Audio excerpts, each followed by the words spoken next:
હવે જે જીવન જરૂરિયાત શાકભાજી છે એમાં તો લવું તો પડે ને સાહેબ. ભાવ તો ડબલ ટ્રિપલ ભાવ ચાલે છે. શિયાળામાં જે શાક 500 નું 50 નું કિલો મળતું હતું એ 50 નું 500 ગ્રામ. આ 400-500 રૂપિયા થયેલો છે. એમાં શાક તો દેખાતું જ નહીં. એમાં ભીંડા ગીલોડા બધું 50 નું 500. કોણ ગરીબ માણસ શું ખાય શાકભાજી અત્યારે? ડુંગળી સામાન્ય જે ગરીબને જે આપણે કસ્તુરી કહે એ પણ એના પણ ભાવ વધુ છે. કાકી શું કે કાકી તો કે એમને તો ઓર્ડર આપી દે કે લઈ આવો શાકભાજી, પણ અહીંયા આગળ આવો તો ભાઈ શું લઈએ? ભાવ પૂછીને અડધો તો પછી મૂકી દેવું પડે પાછું. ને 50 થી 500 તુવેરો છે. વધારે છે 20 થી 500, 20 થી કિલો અમારા શિયાળામાં તો હોય એની ઠીકાને 50 ની 500 બાજી છે. બજેટ ના બી અંદર બધું આપણો ઉપર બજેટ ના ઉપર ભાવ જાય છે. 30 થી 40% વધારો થઈ ગયો છે શાકભાજીનો.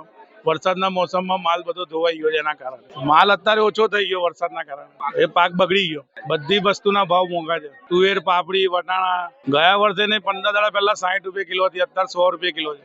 એવું કે મોંઘું થઈ ગયું છે. અમે કહીએ અનાજ પાણી મોંઘું નથી, શાકભાજી મોંઘું પડે છે. તેલ મોંઘું છે, ખાંડ મોંઘું, ચોખા મોંઘા છે, તઈ કશું નહીં. અહીંયા શાકભાજી મોંઘું હોય તો જ બોલે. ને કેવું છે, વરસાદ બધાને ખબર છે કે કમોસમી વરસાદ પડ્યો હતો, એમાં કેટલા જણનો પાક બધો ખલાસ થઈ ગયો. જેની ગણે છે એ લોકો ગણે જ છે.